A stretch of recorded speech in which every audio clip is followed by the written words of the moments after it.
राज्यपाल माननीय थावरचंद गहलोत जी, माननीय मुख्यमंत्री जी, मंत्रिमंडल में मेरे सहयोगी रामेश्वर तेली जी, Excellencies, captains from the global oil and gas companies, pioneers of the green energy transition, friends in the media, ladies and gentlemen. It is my very proud privilege to welcome all of you to this first edition of India's flagship energy event, India Energy Week 2023, in the beautiful city of Bengaluru. As India's first comprehensive energy event covering the entire value chain in its year of the G20 presidency, IEW 2023 is a key discussion platform in the G20 calendar. The India Energy Week was born out of the Honorable Prime Minister's long-standing vision for India's role in the global energy transition while ensuring India's energy security, affordability, and accessibility for her citizens. It captures India's dreams and aspirations of an Amrit Kal, whilst also underlining her role in the 21st century global economy as a Vishwaguru following the ideals of Vasudhaiva Kudumbakam.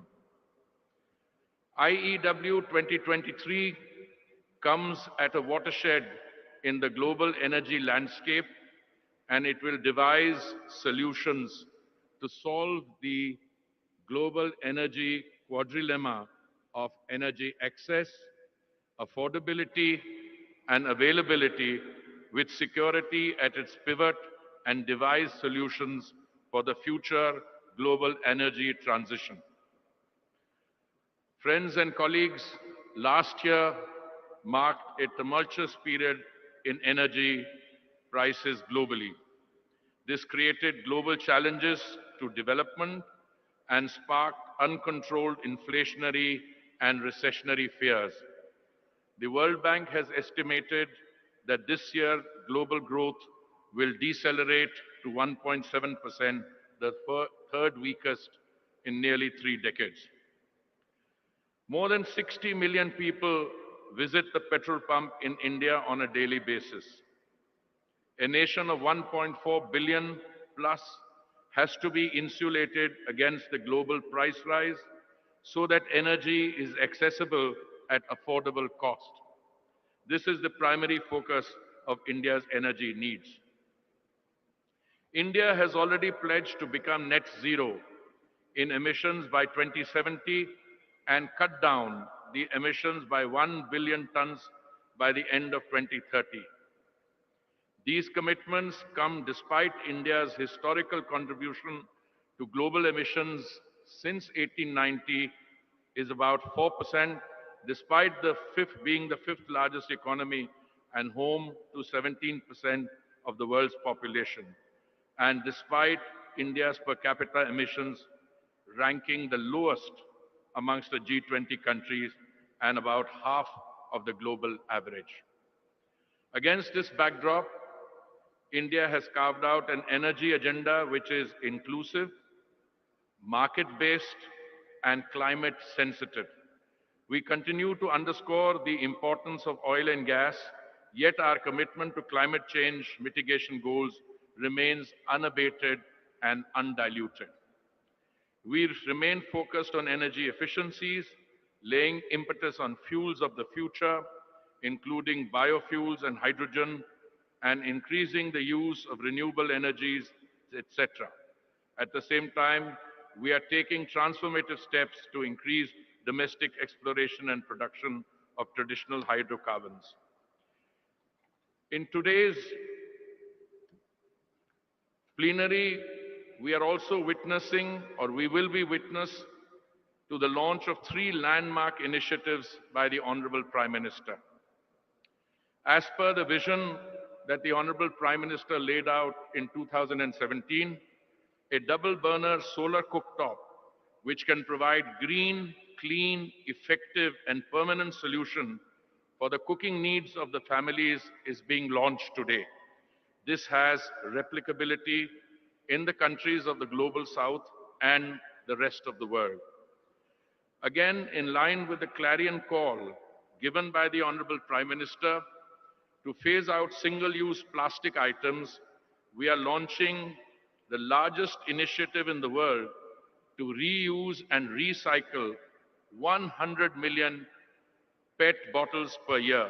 This also resonates with the global initiative Lifestyle for the Environment movement launched by the Honorable Prime Minister. These PET bottles will be converted into cloth for the frontline workers of the oil marketing companies and non-combat uniforms for the armed forces and other institutions and retail sales. The Honorable Prime Minister had set for us a target of 10% ethanol blending by the end of November 2022. We achieved this 5 months prior to the target. Equally, the Prime Minister had originally set 2030 for India to achieve 20% biofuel blending.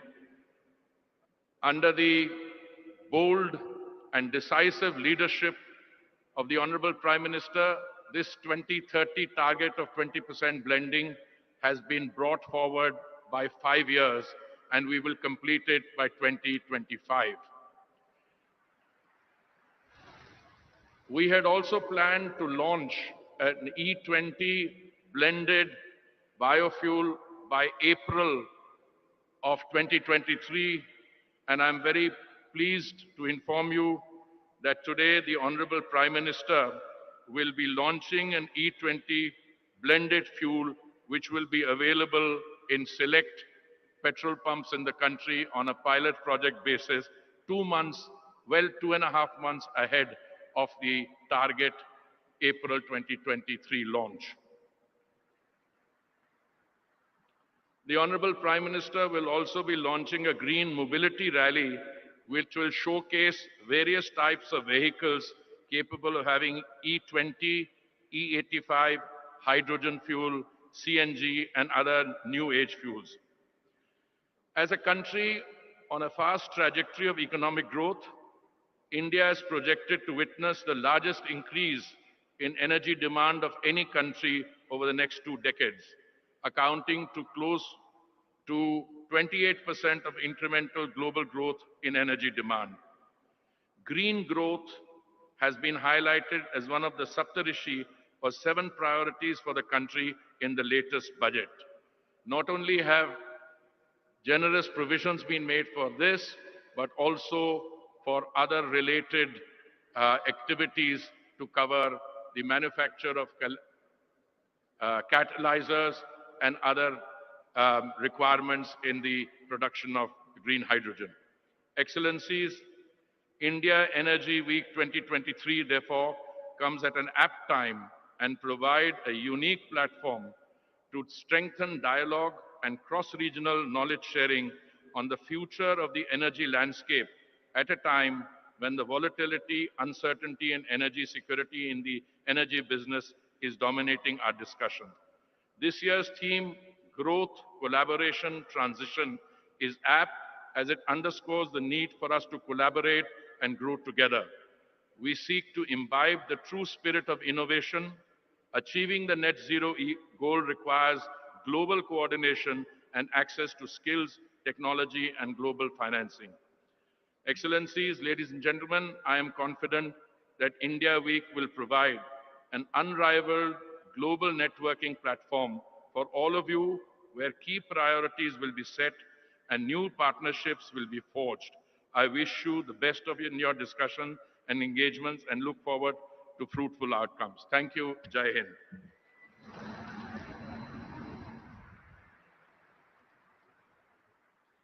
Thank you, Honorable Minister, sir. And ladies and gentlemen, the India Energy Week 2023 is happening in a city which is known as the Silicon Valley of India, a city which is known for its ideas, its innovation for startups and entrepreneurs, especially in the energy sector. और मंच पर हमारे साथ मेज़बान राज्य के माननीय governor साहब श्री थावरचंद गहलोत जी हैं, साथ साथ यशस्वी मुख्यमंत्री श्री बसवराज बोम्मई जी हैं। तो मैं मेज़बान राज्य कर्नाटक के माननीय मुख्यमंत्री श्री बसवराज बोम्मई जी को अब आमंत्रित करती हूँ इस सम्मानित सभागार को संबोधित करने के लिए। Inviting the honourable chief minister Shri Basavaraj Bommai ji.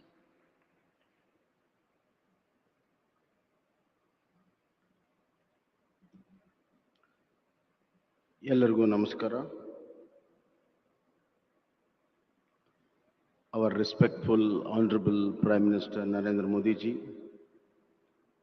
His Excellency Governor of Karnataka Thawarchand Gehlot ji, Honorable Union Minister for Petroleum and Natural Gases Sri Hardeep Singh Puri ji, Honorable Union Minister for State for Petroleum and Natural Gases Sri Rameshwar Teli ji, all His Excellencies, CEOs of the company, all the delegates, ladies and gentlemen, and my press friends. At the outset, I thank the Honorable Prime Minister Narendra Modi ji and Honorable Union Minister of Petroleum Puri ji for hosting India Energy Week in Bangalore in my state, and rightly so, the highest number of power research capabilities which the state has. So I once again thank the Honorable Prime Minister. Things are changing in every aspect of life. Post-COVID, the dimensions, definitions of life has changed. And rightly so, our Honorable Prime Minister has set new goals, new milestones, and new orientation too. He has been a very successful as a Chief Minister of Gujarat by bringing a revolutionary change in power production, supplies and distribution. With that rich experience, he has changed the power sector of the country. This is a paradigm shift on the priorities. Therefore, we have the experience of the Honorable Prime Minister, and we are facing the new challenges. The whole world in its effort for a net zero is a very big challenge, and our Honorable Prime Minister has set a goal for 2046 net zero Indian power production. Keeping that in mind, Karnataka is in the forefront of this transformation. And I am sure that this platform will give ample opportunity to lay a foundation and set a new orientation for the transferring the paradigm shift what we are expecting in the power sector. Karnataka is the highest renewable energy manufacturer in India. 50% of our power production is on by renewable energy. 15,000 megawatt we produce. Now we are going ahead with renewable energy, pump storages and other kind of storages. Last month, we had a global investor meet where more than 3 lakh crores investment in 9 proposals are there in green hydrogen power products. And more than 2 lakh crore of investment is expected in renewable energy. Therefore, our next 5 years will be a very crucial year to produce the renewable energy and new avatars of renewable energy, including hydrogen and ammonia. Secondly, sir, we are the highest R&D in electrical vehicles as well as highest EV passenger vehicles are in the country. Now our goal is to make the number one EV manufacturing in the country, and we have got EV policy which is investor friendly as far as manufacturing of EV vehicles are concerned. As far as biofuels, I'm really proud that Karnataka is a pioneer in biofuels in manufacturing of ethanol, since we have highest number of sugarcane units. And I am proud that there is a young gentleman called Vijay Nirani who is manufacturing in cumulatively in all 5 units together the highest ethanol manufacturer in the India. Therefore, our goal to have 20% blend of ethanol by 2025 will be achieved, and Karnataka will be one of the greatest contributor. With all these new changes, new transformation, we like to say that the world changes and our goal is very, very important. Amrit Kal of our Honorable Prime Minister is change for the best in all the fields, including energy. Energy is a very important component for both economical growth and social development. Hence, I conclude that our Honorable Prime Minister intent and with great intensity, he has put forward the energy changes. The ultimate slogan would be maximum power with minimum emission. Thank you.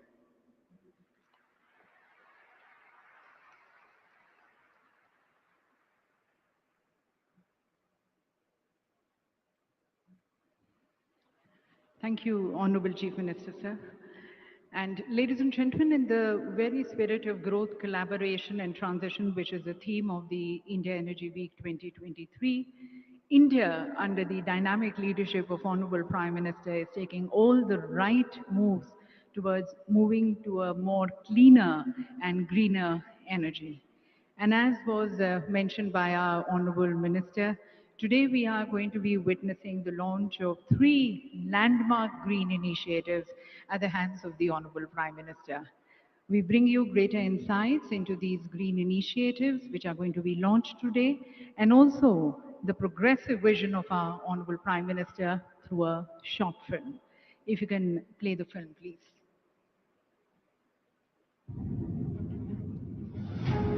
India, under the visionary leadership of Honorable Prime Minister Shri Narendra Modi, has become an emerging land of opportunities, the third largest consumer of crude oil and petroleum products in the world. Committed to the target of renewable footprint and decarbonization by 2030, as resolved by our Prime Minister Shri Narendra Modi at COP26. आज Bharat installed renewable energy capacity में विश्व में चौथे number पर है। बीते 7 वर्षों में भारत की नॉन फोसिल फ्यूल एनर्जी में 25% से ज्यादा की वृद्धि हुई है और अब ये हमारे एनर्जी मिक्स का 40% पहुंच गया है। The Government of India, under the able guidance of the Honorable Prime Minister, is scaling up avenues of utilizing renewable energy for achieving energy independence and has targeted about 450 gigawatt of installed renewable energy capacity by 2030. India is today creating a wave of new possibilities of growth, collaboration and transition. Transitioning into new age biofuels, India is further securing its energy security, and the government is supporting advanced biofuel projects through the Pradhan Mantri Jeevan Yojana with cumulative financial assistance of approximately 25,000 crore. domestically produced ethanol has been identified by the country as a potential opportunity to reduce reliance on oil imports. India is all set to achieve the target of 20% blending by 2025, which was advanced from the original target of 2030. Achieving the 20% ethanol blending target will result in forex savings of more than nearly 54,000 crore per annum. The government of India is striving to increase farmers' income, and one key contributor to it is ethanol blending, which will increase the farmers' cumulative income by over 49,000 crore per annum. To further this vision, oil marketing companies are setting up 2G, 3G ethanol plants with total investment of 8,000 crore per annum. PM Shri Narendra Modi ji has called for a ban on single-use plastic. Inspired by his clarion call, Indian Oil, one of the energy majors of the country, has ventured into recycling PET bottles and converting it into yarn. More than 10 lakh uniforms of oil marketing companies will be weaved with the polyester made from the recycled yarn. And further, armed forces and other institutions for their non-combat uniforms are also adopting this raw material for their production. This green initiative, unbottled towards a greener future, will result in recycling of 10 crore PET bottles per year.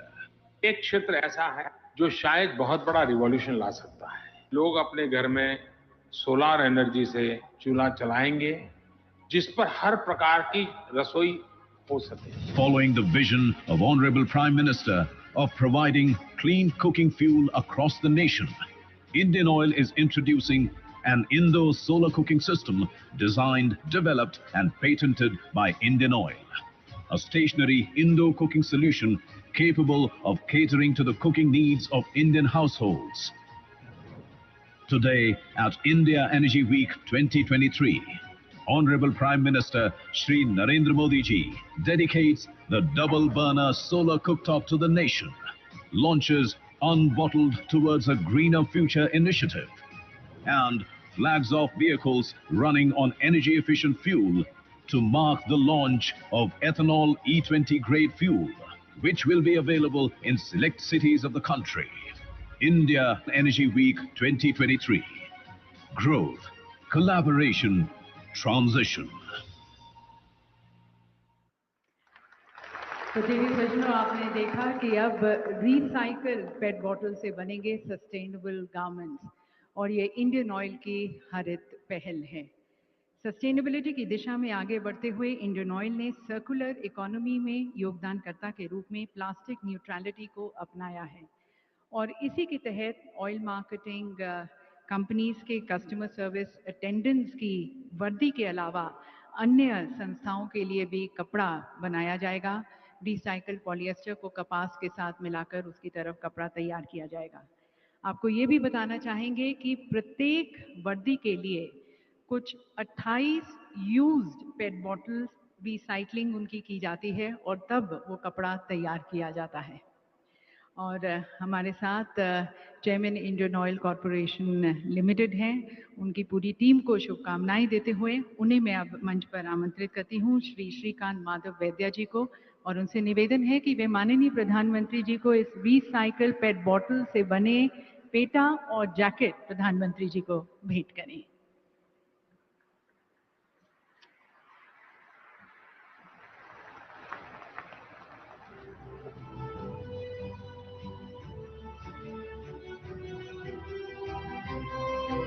देवी सज्जनों, recycle polyester का उपयोग भारत में अपने fossil feedstock के आयात को कम करने के अलावा वस्त्रों की बढ़ती हुई मांग की भी पूर्ति करेगा।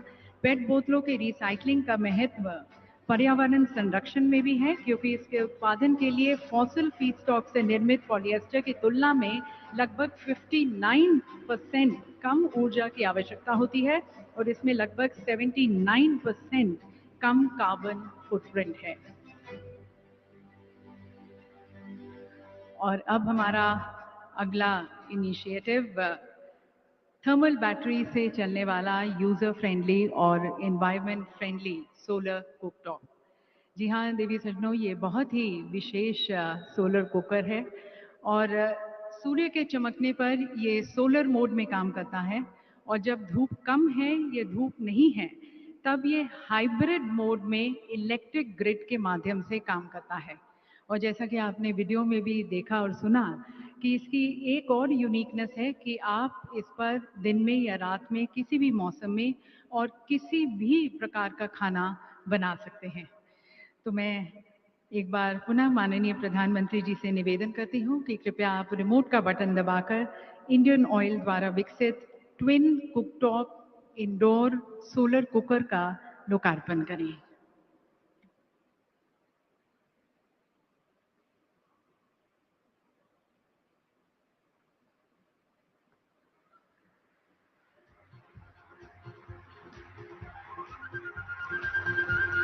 Ladies and gentlemen, I would like to draw your attention on the sides here, just closer to the podium.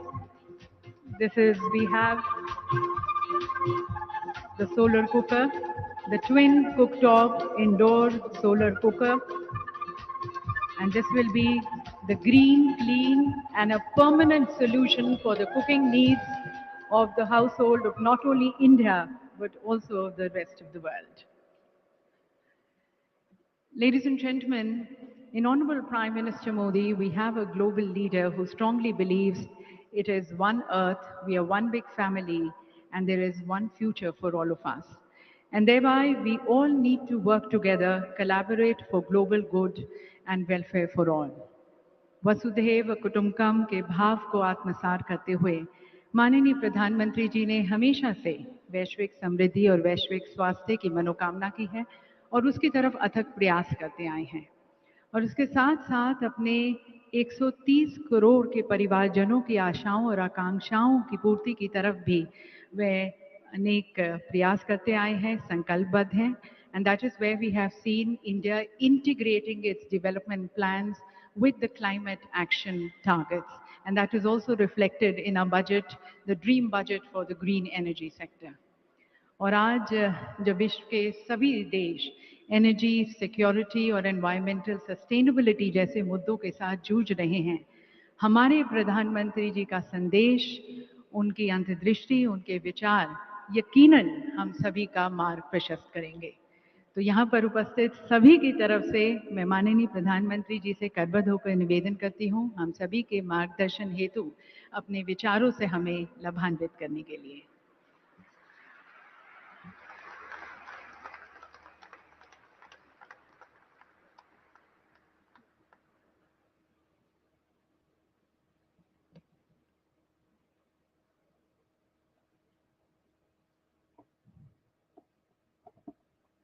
Karnataka के मुख्यमंत्री श्री बसवराज बोम्मई जी,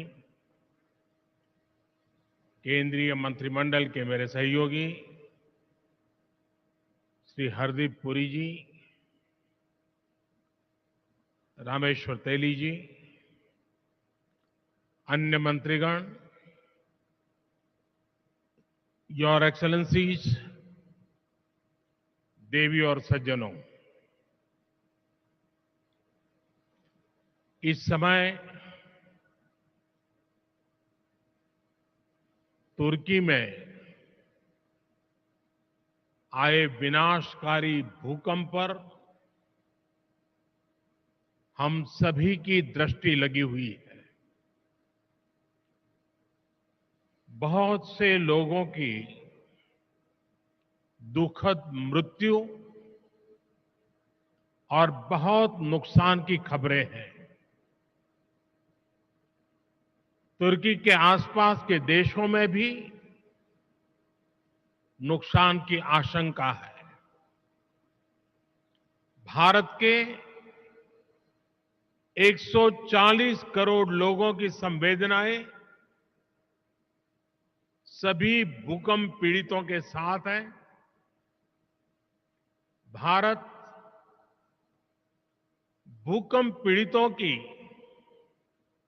हर संभव मदद के लिए तत्पर है। साथियों, बेंगलुरु टेक्नोलॉजी, टैलेंट और इनोवेशन की एनर्जी से भरपूर शहर है। मेरी तरह आप भी यहां की युवा ऊर्जा को अनुभव कर रहे होंगे। ये भारत की G20 प्रेसिडेंसी कैलेंडर का पहला बड़ा एनर्जी इवेंट है। मैं देश विदेश से आए सभी लोगों का इंडिया एनर्जी वीक में स्वागत करता हूं, अभिनंदन करता हूं। साथियों, 21वीं सदी के विश्व का भविष्य तय करने में एनर्जी सेक्टर की बहुत बड़ी भूमिका है। एनर्जी के नए रिसोर्सेज को डेवलप करने में, एनर्जी ट्रांजिशन में आज भारत विश्व के सबसे मजबूत आवाजों में से एक है। विकसित बनने का संकल्प लेकर चल रहे भारत में एनर्जी सेक्टर के लिए अभूतपूर्व संभावनाएं बन रही है। आप जानते हैं कि हाल ही में आईएमएफ ने 2023 के लिए ग्रोथ प्रोजेक्शन रिलीज की है। इसमें कहा गया है कि Bharat fastest growing major economy रहने वाला है। महामारी और युद्ध के प्रभाव के बावजूद 2022 में भारत एक ग्लोबल ब्राइट स्पॉट रहा है। एक्सटर्नल सर्कमस्टेंसेस जो भी रहे, भारत ने इंटरनल रेजिलियंस की वजह से हर चुनौती को पार किया। इसके पीछे मल्टीपल फैक्टर्स ने काम किया। पहला, स्टेबल डिसिसिव गवर्नमेंट। दूसरा, सस्टेन रिफॉर्म्स। और तीसरा, ग्रासरूट पर सोशियो इकोनॉमिक एम्पावरमेंट।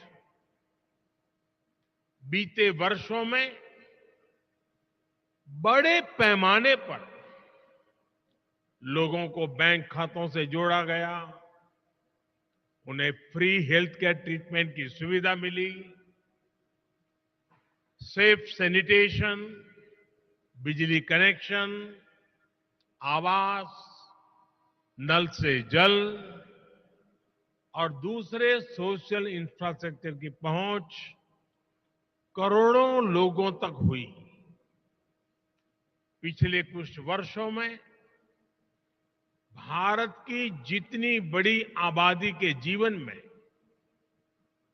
ये बदलाव आया है, वो कई विकसित देशों की जनसंख्या से भी ज्यादा है। इससे करोड़ों गरीबों को गरीबी से बाहर निकालने में मदद मिली है। आज करोड़ों लोग गरीबी से निकलकर मिडिल क्लास के स्तर तक पहुंच रहे हैं। आज भारत में करोड़ों लोगों की क्वालिटी ऑफ लाइफ में बदलाव आया है।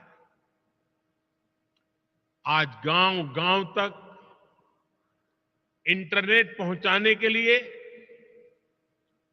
6 लाख किलोमीटर, 600,000 किलोमीटर से ज्यादा ऑप्टिकल फाइबर बिछाए जा रहे हैं। पिछले 9 वर्षों में देश में ब्रॉडबैंड यूजर्स की संख्या 13 गुना बढ़ चुकी है। पिछले 9 वर्षों में इंटरनेट कनेक्शंस 3 गुना से ज्यादा हो चुके हैं। आज रूरल इंटरनेट यूजर्स की संख्या अर्बन यूजर्स की तुलना में ज्यादा तेजी से बढ़ रही है। इसके अलावा भारत दूसरा सबसे बड़ा मोबाइल फोन बनाने वाला देश बन चुका है। इससे भारत में दुनिया का सबसे बड़ा एस्पिरेशनल क्लास तैयार हुआ है। भारत के लोग चाहते हैं कि उन्हें बेटर प्रोडक्ट्स, बेटर सर्विसेज और बेटर इंफ्रास्ट्रक्चर मिले। भारत के लोगों की आकांक्षाओं को पूरा करने के लिए एनर्जी बहुत बड़ा फैक्टर है। इंडस्ट्रीज से लेकर के ऑफिसेज तक, फैक्ट्रीज से लेकर के घरों तक भारत में एनर्जी की जरूरत, एनर्जी की मांग बढ़ती ही जा रही है। भारत में जिस तेजी से विकास हो रहा है, उसे देखते हुए ये माना जा रहा है कि आने वाले वर्षों में भारत में अनेक नए शहर बनने वाले हैं। इंटरनेशनल एनर्जी एसोसिएशन ने भी कहा है कि भारत इस दशक में भारत की एनर्जी डिमांड दुनिया में सबसे ज्यादा होगी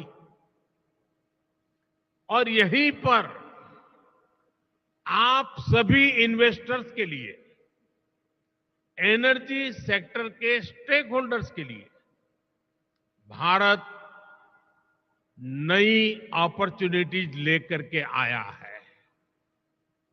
आज ग्लोबल ऑयल डिमांड में भारत की हिस्सेदारी 5% के आसपास है, लेकिन इसके 11% तक पहुंचने की उम्मीद है। भारत की गैस डिमांड तो 500% तक बढ़ने का अनुमान है। हमारा विस्तार ले रहा एनर्जी सेक्टर भारत में इन्वेस्टमेंट और कोलैबोरेशन के नए अवसर बना रहा है। फ्रेंड्स, एनर्जी सेक्टर को लेकर भारत की स्ट्रेटेजी के 4 मेजर वर्टिकल्स हैं। पहला, डोमेस्टिक एक्सप्लोरेशन और प्रोडक्शन को बढ़ाना। दूसरा, सप्लाईज को डाइवर्सिफिकेशन। तीसरा, बायोफ्यूल्स, इथेनॉल, कंप्रेस्ड बायोगैस और सोलार जैसे ऑल्टरनेटिव एनर्जी सोर्सेज का विस्तार। और चौथा, इलेक्ट्रिक व्हीकल और हाइड्रोजन के जरिए डीकार्बनाइजेशन। इन चारों ही दिशाओं में भारत तेजी से काम कर रहा है। मैं आपके बीच इसके कुछ एस्पेक्ट पर और विस्तार से बात करना चाहूंगा। साथियों, आप जानते हैं कि भारत दुनिया में चौथी सबसे बड़ी रिफाइनिंग कैपेसिटी वाला देश है। भारत की वर्तमान क्षमता करीब 250 MMTPA की है, जिसे बढ़ाकर 450 MMTPA करने के लिए तेजी से काम हो रहा है। हम अपनी रिफाइनिंग इंडस्ट्री को लगातार इंडिजीनियस, मॉडर्नाइज और अपग्रेड कर रहे हैं। हम अपनी पेट्रोकेमिकल प्रोडक्शन कैपेसिटी को बढ़ाने की दिशा में भी बहुत तेजी से काम कर रहे हैं। भारत के रिच टेक्नोलॉजी पोटेंशियल और ग्रोइंग स्टार्टअप इकोसिस्टम का उपयोग करके आप सभी अपने एनर्जी लैंडस्केप का विस्तार कर सकते हैं। साथियों, हम 2030 तक अपने एनर्जी मिक्स में नेचुरल गैस कंजम्पशन को बढ़ाने के लिए भी मिशन मोड पर काम कर रहे हैं। इसे 6% से बढ़ाकर 15% करने का लक्ष्य तय किया गया है। हमारा वन नेशन वन ग्रिड ये विजन इसके लिए सभी जरूरी इंफ्रास्ट्रक्चर उपलब्ध कराएगा। हमारा प्रयास है कि एलएनजी टर्मिनल रीगैसिफिकेशन क्षमता को बढ़ाया जाए। 2014 में हमारी क्षमता 21 MMTPA की थी, जो 2022 में करीब दोगुनी हो गई है। इसे और बढ़ाने के लिए काम जारी है। भारत में 2014 के मुकाबले सीजीडी की संख्या भी 9% हो चुकी है और 9 गुना बढ़ चुकी है। 9 गुना, 9 टाइम। हमारे यहां 2014 में सीएनजी स्टेशन भी 900 के आसपास थे। अब इनकी संख्या भी बढ़कर 5000 तक पहुंच रही है। हम गैस पाइपलाइन नेटवर्क की लंबाई बढ़ाने की दिशा में भी तेजी से काम कर रहे हैं। 2014 में हमारे देश में गैस पाइपलाइन की लंबाई करीब 14,000 किलोमीटर थी। अब ये बढ़कर 22,000 किलोमीटर से ज्यादा हो चुकी है। अगले 4-5 साल में भारत में गैस पाइपलाइन का नेटवर्क 35,000 किलोमीटर तक पहुंच जाएगा। यानी भारत के नेचुरल गैस इंफ्रास्ट्रक्चर में आपके लिए निवेश की बहुत बड़ी संभावनाएं बन रही है। साथियों, आज भारत का जोर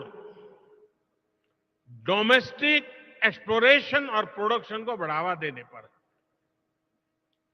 ईएनपी सेक्टर ने उन इलाकों में भी अपना इंटरेस्ट दिखाया है जो इनएक्सेसिबल समझे जाते थे। आपकी इन भावनाओं को समझते हुए हमने नो गो एरियाज में कमी की है। इससे 10 lakh square kilometre area no go की पाबंदियों से मुक्त हुआ है। अगर हम आंकड़े पर नजर डालें तो नो गो एरियाज में भी ये कमी 98% से भी ज्यादा है। ये सभी निवेशकों से आग्रह करूंगा कि आप इन अवसरों को इस्तेमाल करिए। फोसिल फ्यूल्स के एक्सप्लोरेशन में अपनी मौजूदगी बढ़ाइए। फ्रेंड्स, बायो एनर्जी के क्षेत्र में भी हम तेजी से आगे बढ़ रहे हैं।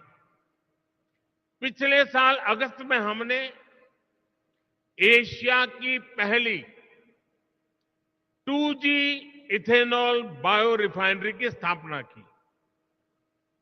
हमारी तैयारी इस तरह के 12 कॉमर्शियल 2G इथेनॉल प्लांट्स बनाने की है। सस्टेनेबल एविएशन फ्यूल और रिन्यूएबल डीजल की कॉमर्शियल उपयोगिता की दिशा में भी हमारे प्रयास जारी है।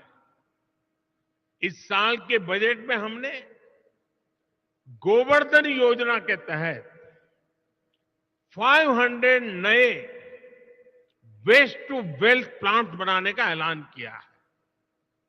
इसमें 200 कॉम्प्रेस बायोगैस प्लांट्स और 300 कम्युनिटी या क्लस्टर बेस्ड प्लांट्स शामिल है। इसमें भी आप सभी के लिए हजारों करोड़ रुपए के इन्वेस्टमेंट के रास्ते बनने वाले हैं। साथियों, एक और सेक्टर जिसमें भारत विश्व में लीड ले रहा है वो है ग्रीन हाइड्रोजन का। नेशनल ग्रीन हाइड्रोजन मिशन 21वीं सदी के भारत को नई दिशा देगा। इस दशक के अंत तक हम 5 MMTPA ग्रीन हाइड्रोजन के प्रोडक्शन का लक्ष्य लेकर चल रहे हैं। इसमें भी 8 लाख करोड़ रुपए से अधिक के इन्वेस्टमेंट की संभावनाएं हैं। भारत अगले 5 वर्षों में ग्रे हाइड्रोजन को रिप्लेस करते हुए ग्रीन हाइड्रोजन का हिस्सा 25% तक बढ़ाएगा। ये भी आपके लिए बहुत बड़ा अवसर होगा। फ्रेंड्स, एक और महत्वपूर्ण विषय ईवीएस की बैटरी कॉस्ट का भी है। आज इलेक्ट्रिक व्हीकल में बैटरी की कॉस्ट 40 से 50% तक होती है। इसलिए इस दिशा में हमने 50 गीगावाट आवर्स की एडवांस केमिस्ट्री सेल बनाने के लिए 18,000 करोड़ रुपए से ज्यादा की पीएलआई स्कीम शुरू की है। देश में बैटरी मैन्युफैक्चरिंग फैसिलिटी स्थापित करने के लिए एक अच्छा अवसर है।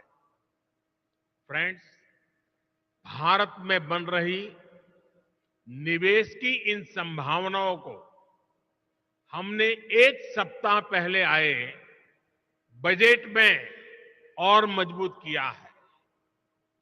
बजट में renewable energy, energy efficiency, sustainable transportation और ग्रीन टेक्नोलॉजीज को और एनकरेज किया गया है। इसमें 35,000 करोड़ रुपए प्रायोरिटी कैपिटल इन्वेस्टमेंट के लिए रखे गए हैं ताकि एनर्जी ट्रांजिशन और नेट जीरो ऑब्जेक्टिव्स को बल मिले। बजट में हमने कैपिटल एक्सपेंडिचर के लिए 10 लाख करोड़ रुपए का भी प्रावधान किया है। इससे भी ग्रीन हाइड्रोजन से लेकर सोलार और रोड जैसे हर तरह के इंफ्रास्ट्रक्चर को गति मिलेगी। साथियों, 2014 के बाद से ग्रीन एनर्जी को लेकर भारत का कमिटमेंट और भारत के प्रयास पूरी दुनिया को देख रहे हैं। बीते 9 वर्षों में भारत में रिन्यूएबल एनर्जी कैपेसिटी करीब 70 गीगावाट से बढ़कर करीब 170 गीगावाट हो चुकी है। इसमें भी सोलर पावर कैपेसिटी 20 टाइम्स से ज्यादा बढ़ी है। आज भारत विंड पावर कैपेसिटी के मामले में दुनिया में चौथे नंबर पर है। हम इस दशक के अंत तक 50% नॉन फॉसिल फ्यूल कैपेसिटी का लक्ष्य लेकर चल रहे हैं। हम बायोफ्यूल पर, इथेनॉल ब्लेंडिंग पर बहुत तेजी से काम कर रहे हैं। बीते 9 वर्षों में पेट्रोल में इथेनॉल ब्लेंडिंग को हम 1.5% से बढ़ाकर 10% कर चुके हैं। अब हम 20% इथेनॉल ब्लेंडिंग के लक्ष्य की तरफ बढ़ रहे हैं। आज यहां E20 रोल आउट किया जा रहा है। पहले फेज में देश के 15 शहरों को कवर किया जाएगा और फिर आने वाले 2 वर्षों में देश भर में इसका विस्तार किया जाएगा। यानी E20 भी आपके लिए देश भर में बहुत बड़ा मार्केट बनने जा रहा है। साथियों, आज भारत में एनर्जी ट्रांजिशन को लेकर जो मास मूवमेंट चल रहा है वो अध्ययन का विषय है। ये 2 तरीके से हो रहा है। पहला, एनर्जी के रिन्यूएबल सोर्स का तेज गति से एडॉप्शन कर, और दूसरा, एनर्जी कंजर्वेशन के प्रभावी तरीकों का एडॉप्शन। भारत के नागरिक आज बड़ी तेजी से एनर्जी के रिन्यूएबल सोर्सेज को अपना रहे हैं। सोलर पावर से चलने वाले घर, सोलर पावर से चलने वाले गांव, सोलर पावर से चलने वाले एयरपोर्ट, सोलर पंप से हो रही खेती, ऐसे अनेक उदाहरण हैं। बीते 9 वर्षों में भारत ने अपने 19 करोड़ से ज्यादा परिवारों को क्लीन कुकिंग फ्यूल से जोड़ा है। आज जो सोलर कुकटॉप लॉन्च किया गया है वो भारत में ग्रीन और क्लीन कुकिंग को नया आयाम देने जा रहा है।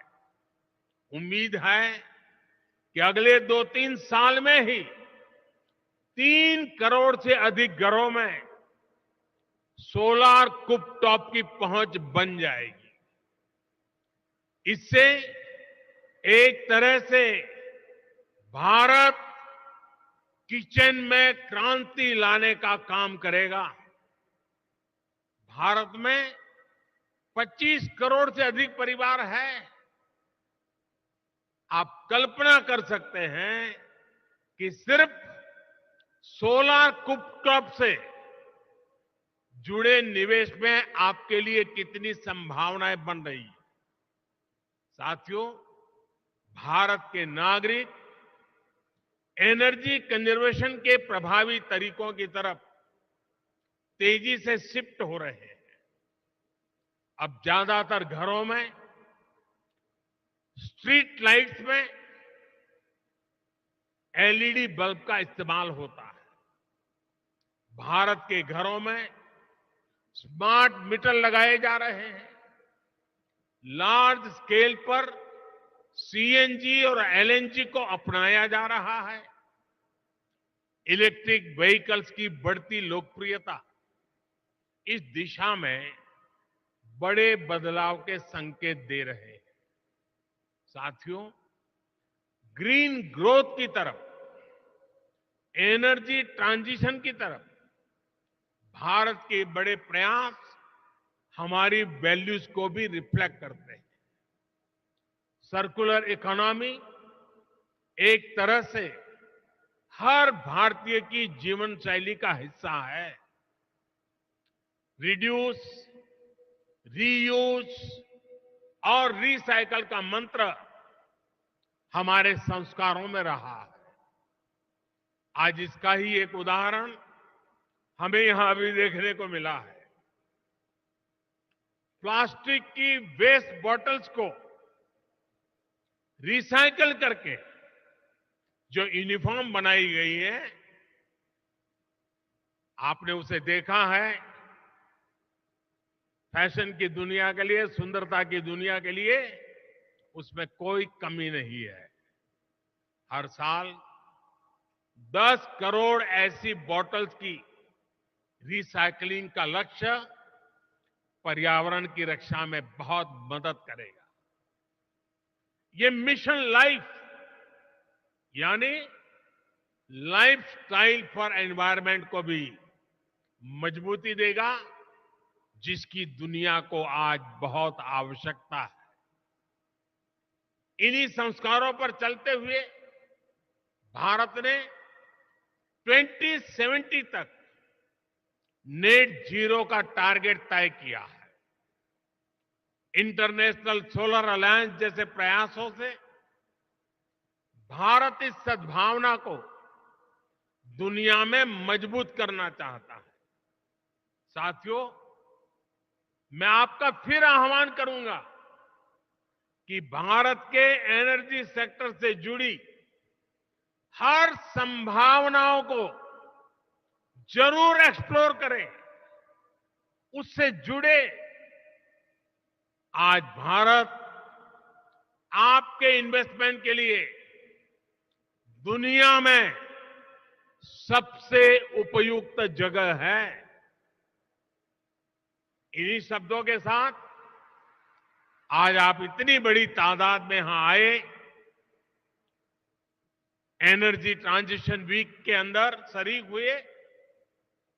मैं आपका अभिनंदन करता हूं, स्वागत करता हूं और अपनी वाणी को विराम देता हूं। आप सबको बहुत बहुत शुभकामनाएं। धन्यवाद।